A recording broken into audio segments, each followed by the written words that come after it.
देखिए, परसों जब मैंने जिया खान की डॉक्यूमेंट्री डेथ इन बॉलीवुड के बारे में पढ़ा तो अचानक मेरे ज़ख्म ताज़ा हो गए और मुझे याद आया कि कैसे साजिद खान ने अप्रैल 2005 में मेरा यौन शोषण किया था।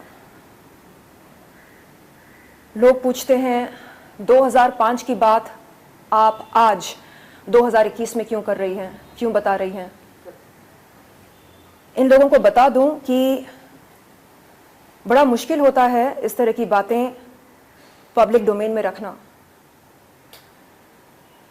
2005 में मैंने अपना बाप खोया था। एक न्यूकमर थी मैं बॉलीवुड में, मुंबई नगरिया में। ये उम्मीद रखना एक 20 साल की लड़की से जिसने अपना बाप खोया हो और जो एक न्यूकमर हो कि वो ऐसे हादसे के बाद पुलिस में रिपोर्ट लिखाए या मीडिया को अपने इस अनुभव के बारे में बताए, बहुत ही अनरीजनेबल होगा।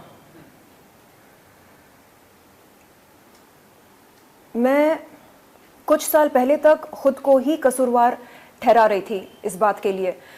मुझे लगता था कि अगर मैं साजिद खान से मिलने नहीं जाती तो शायद ऐसा कुछ नहीं होता। और कई महिलाएं ऐसा ही सोचती हैं, वो खुद को ही दोषी ठहराती हैं अपने यौन शोषण के लिए। कुछ साल पहले जब मुझे पता चला मी टू मूवमेंट के चलते कि साजिद खान ने सिर्फ मेरा ही नहीं बल्कि और भी कई महिलाओं के साथ गलत किया, तब जाकर मैंने खुद को कसूरवार ठहराना बंद किया। तब जाकर मैंने ये माना कि नहीं, कसूर मेरा बिल्कुल नहीं था। मैं अगर नहीं जाती तो मेरे साथ बिल्कुल नहीं होता जो हुआ है, लेकिन किसी और के साथ होता, किसी और का शोषण होता। तो बात यहाँ पर मेरा, उसका, इसका, तेरा बिल्कुल नहीं है। बात यहाँ पर हम सब की है। तो आज मैं आपके सामने बैठी हूँ इसलिए नहीं क्योंकि मुझे साजिद खान को सबक सिखाना है, नहीं, इसलिए क्योंकि मैं सोशल अवेयरनेस क्रिएट करना चाह रही हूँ। मैं चाहती हूँ कि आगे चलकर किसी भी महिला का शोषण ना हो बॉलीवुड में, किसी भी महिला का फायदा ना उठाया जाए, खास तौर पर उन महिलाओं का जो छोटे शहरों से आती हैं बड़े सपने लेकर। ये मेरा उद्देश्य है। नहीं, आपने आप बीती बताई कि ट्वीट के जरिए 2005 में उन्होंने आपको बुलाया। उसके बाद का अगर आप कुछ बताना चाहें, क्योंकि कल से ही लोग बहुत ही क्यूरियस हो गए कि लोग आखिर इस तरह से क्यों करते हैं। लेकिन उसके बाद क्या हुआ? 2005 में आपने बुलाया कि कुछ फिल्म के प्रोजेक्ट के लिए बुलाया? जी, किस लिए बुलाया? 2005 मेरे लिए एक बहुत ही दर्दनाक साल रहा। मैं शायद 20 साल की थी और अचानक मेरे पापा गुजर गए। आंध्र प्रदेश के सुनामी विक्टिम्स का इलाज करते करते मैं अपने पापा की चहेती हुआ करती थी। एंड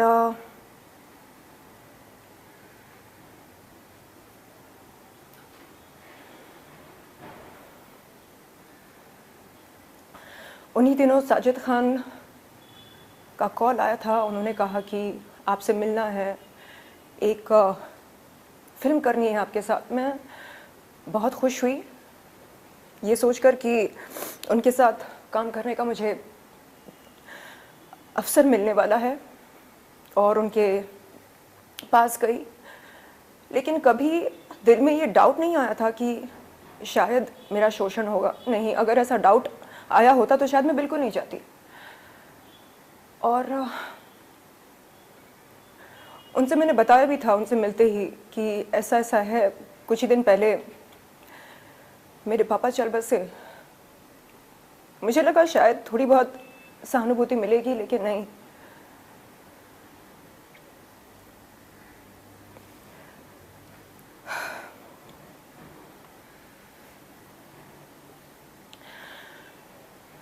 लोग कहते हैं ठीक है ना, लिंक दिखाया तो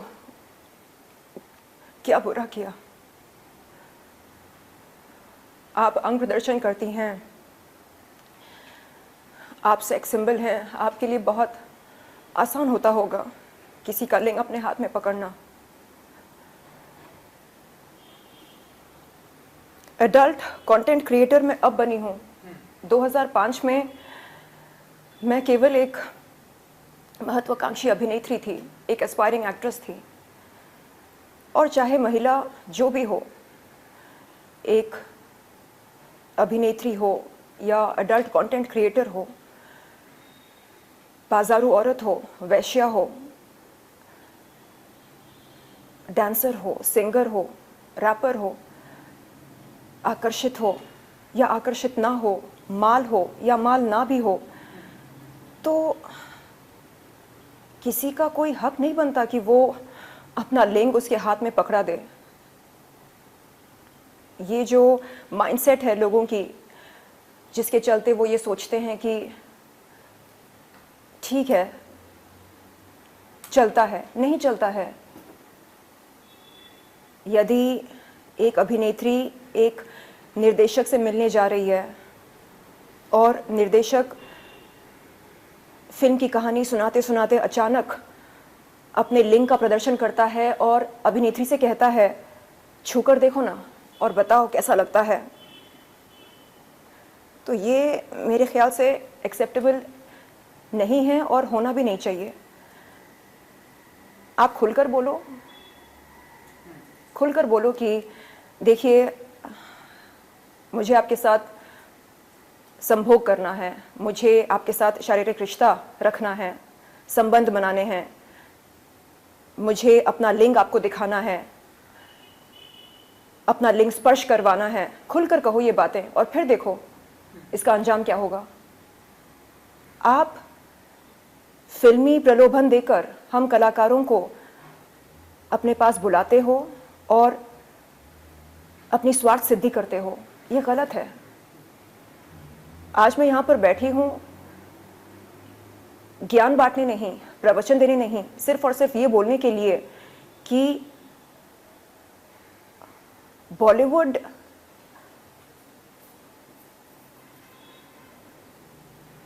के तौर तरीके, ये अगर मुझे बहुत पहले समझ में आ चुके होते तो शायद मेरा अनुभव कुछ और होता। लेकिन न्यू कमर्स को कोई बताता नहीं है कि देखो डिनर के कई सारे मतलब निकलते हैं, बचकर रहना। देखो कोई निर्देशक या निर्माता अपने पास बुलाए काम के लिए तो अकेले मत जाना, साथ में बॉडीगार्ड को लेकर जाना। इस तरह की ट्रेनिंग हमें कोई देता नहीं है।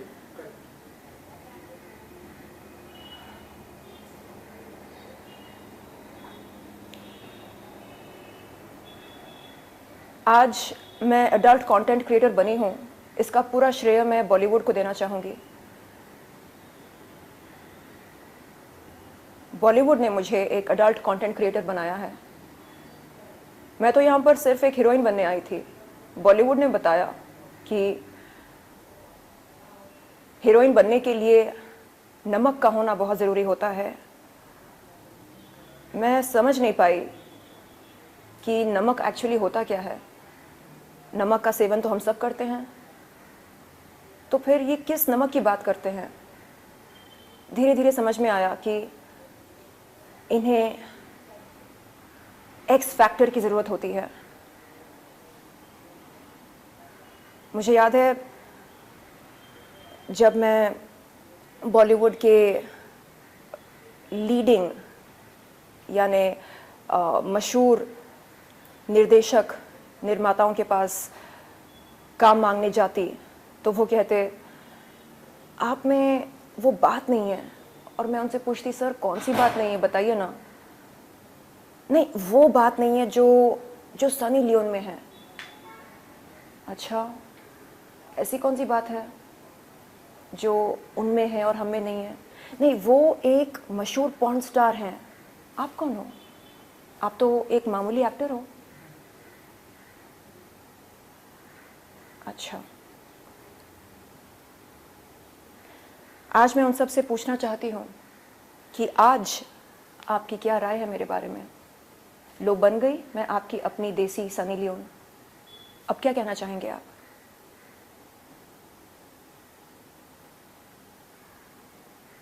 बात घूम फिर कर ये बनती है कि बॉलीवुड जैसे इंडस्ट्री में इतना दोगलापन क्यों है? यानी जो दिखता है वैसा होता क्यों नहीं है? इनका फंडा ये है, बद रहो लेकिन बदनाम मत रहो। खुले में डिप्रेशन के नारे लगाओ, बंद कमरे में अगर माल का सेवन करना हो करो, बेशक करो। खुले में फैमिली सेंटिमेंट्स की बात करते हैं और बंद कमरे में लिंग स्पर्श करवाना चाहते हैं। क्यों? जो काम आप बंद कमरे में करना चाहते हो उसकी चर्चा करो खुले में, लेकिन नहीं, बद रहो लेकिन बदनाम मत रहो। ये इनका फंडा है। मेरा फंडा बहुत ही अलग है, इसके विपरीत मेरा फंडा है। बदनाम होना मंजूर है लेकिन बद रहना बिल्कुल मंजूर नहीं है। मुझे बद नहीं रहना। मैं धूम्रपान नहीं करती, मैं शराब नहीं लेती, शराब नहीं पीती, मैं माल का सेवन नहीं करती हूँ, मैं ड्रग्स नहीं लेती, मैं धूम्रपान नहीं करती। लेकिन आप मुझे अपना आदर्श नहीं मानेंगे। क्यों? क्योंकि बद नहीं हूं तो क्या, लेकिन बदनाम तो हूं। ये फंडा मेरी समझ के बाहर है और इस तरह की घटिया सोच को मैं फ्लश करना चाहूंगी। ऐसे लोगों को नहीं चाहती शर्मिन जी कि ऐसे लोग जो है जेल की सलाखों के पीछे हैं, जिन आपने एक्शन नहीं लिया। आप ऐसे नहीं चाहती कि ऐसे लोग जो हमारी इंडस्ट्री में ऐसे, जैसे कि आपने कहा कि बद होकर घूम रहे हैं, तो ऐसे लोग नहीं चाहते कि जेल की सलाखों के पीछे? देखिए, मेरा ये मानना है कि जब माइंडसेट चेंज होता है तब हृदय परिवर्तन होता है, तब पर्सनालिटी में निखार आती है, बदलाव आता है। मैं चाहती हूँ कि बॉलीवुड का जो कलेक्टिव माइंडसेट है उसमें बदलाव आए। ये जो सेंस ऑफ एंटाइटलमेंट बॉलीवुड में एग्जिस्ट करता है ये ख़त्म हो जाए। इन्हें लगता है कि हम इनके बाप की जागीर हैं। जब मन चाहा अपना लिंग दिखाते हैं, जब मन चाहा अपना लिंग पकड़ाते हैं, जब मन चाहा डिनर के लिए बुलाते हैं। तो ये जो माइंडसेट है इनका, इसे बदलना होगा। और बदलाव कब आता है? जब हम हम बात करते हैं, हम चर्चा करते हैं उस विषय पर, तब अवेयरनेस क्रिएट होती है और तब बदलाव आता है। तो आज उसी उद्देश्य के साथ मैं यहाँ पर बैठी हूँ। मेरा उद्देश्य ये नहीं है कि उसे जेल हो जाए। चलो ठीक है, जेल जाकर बाहर निकल कर आएगा वो, कभी ना कभी तो उसकी सज़ा ख़त्म होगी, वो बाहर आएगा जेल से। उसके बाद क्या? साजिद खान जैसे कई लोग हैं इस समाज में। समाज का हृदय परिवर्तन हो। आप बोलते हैं अरे ये देखो, जो लड़की खुद अंग प्रदर्शन करती है वो बात कर रही है समाज में बदलाव लाने के लिए। हाँ, अंग प्रदर्शन करती हूं मैं। कहाँ करती हूं? अंतर्राष्ट्रीय अडल्ट वेबसाइट पर करती हूं। अगर आपको पसंद है आप आए, सब्सक्रिप्शन लें और अडल्ट कंटेंट देखें मेरा। किसी के जज्बातों के साथ खिलवाड़ नहीं करती हूं। इलीगल पदार्थों का सेवन नहीं करती हूं। मर्डर नहीं किया किसी का, कोई बैंक नहीं लूटा मैंने, अपने टैक्सेस टाइम पर पे करती हूं। तो दिक्कत क्या है? नहीं, आप कैसे बात कर सकती हैं? क्यों ना करूं मैं? नहीं, आप कैसे उंगली उठा सकती हैं? क्यों ना उठाऊं उंगली? क्योंकि मैं अडल्ट कंटेंट क्रिएटर हूं इसका मतलब मेरी कोई इज्जत नहीं है, मेरे कोई उसूल नहीं है, आदर्श नहीं है? शर्म तो आपको आनी चाहिए, क्योंकि डबल स्टैंडर्ड्स आपके हैं, मेरे नहीं है। दोगलापन आप में है, मुझ में नहीं है। मैं खुली किताब हूं, क्या आप बन सकते हैं खुली किताब? नहीं, आप नहीं बन सकते, क्योंकि आपको पसंद है बदनाम नहीं रहना, और आपको पसंद है बद रहना, यानी छिप भी अपनी, पट भी अपनी। मुझे नहीं पसंद इस तरह जीना, एक नकाब पहनकर जीना मुझे नहीं पसंद। तो मैं चाहती हूं कि जल्द से जल्द उन तमाम लोगों के नकाब उतारे जाएं जो ये दिखाते हैं समाज को कि वो शरीफ हैं। जिस दिन शराफत का नकाब उनका उतर जाए ना, तब समझ में आएगा समाज को कि बॉलीवुड में शराफत कितनी है।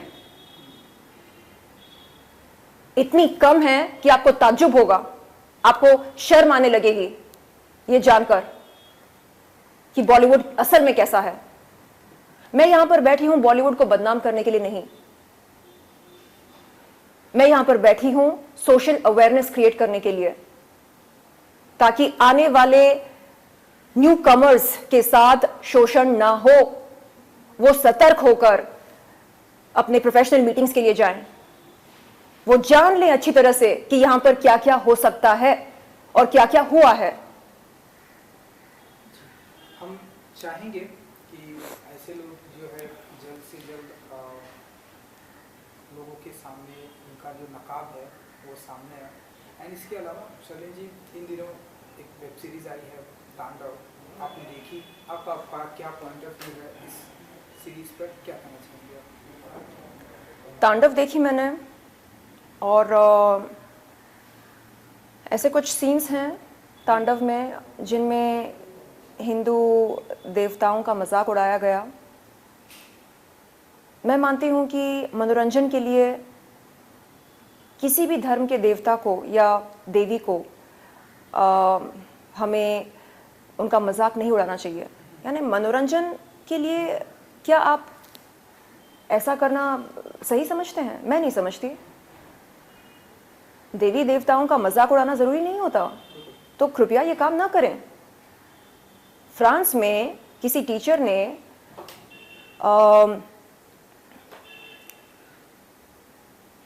मुसलमानों के प्रॉफिट को मुसलमानों के प्रॉफिट का एक कैरिकेचर बनाकर प्रेजेंटेशन दी अपने क्लास में, तो उसका गला काट दिया गया था। आप समझ सकते हैं कि टॉलरेंस नाम की चीज ही नहीं है वहां पर। लेकिन हमारे देश में देवी देवताओं का अपमान होता है और हम चुपचाप सहते हैं। क्यों? क्योंकि हमें सिखाया जाता है कि हम सहन शक्ति जो है, अपनी सहन शक्ति को बढ़ाएं और हम जिएं और जीने दें, हमें ये सीख दी जाती है। तो क्या हमारी अच्छाई का फायदा उठाया जा रहा है? बेशक उठाया जा रहा है। और अब समय आ गया है कि हम बताएं इन लोगों को कि देखिए, अब आप हमारी अच्छाई का फायदा नहीं उठा सकते। अगर आप वार करेंगे तो हमें पलटवार करना पड़ेगा। आप हमारे सेंटिमेंट्स के साथ इस तरह खिलवाड़ नहीं कर सकते। बस इतनी सी बात है। एंड एक मेरी तरफ से एक आखिरी सवाल कि आज अमेरिका के लिए बहुत बड़ा दिन है। जो बाइडेन 46 जी, प्रेसिडेंट बनने जा रहे हैं। आप अपनी तरफ से अगर आपकी कुछ प्रतिक्रिया एंड आपकी तरफ से विश अगर आप देना चाहें। आज America, the United states of America इतिहास रचाने वाला है, और मैं बहुत खुश हूँ सारे अमेरिकन्स के लिए।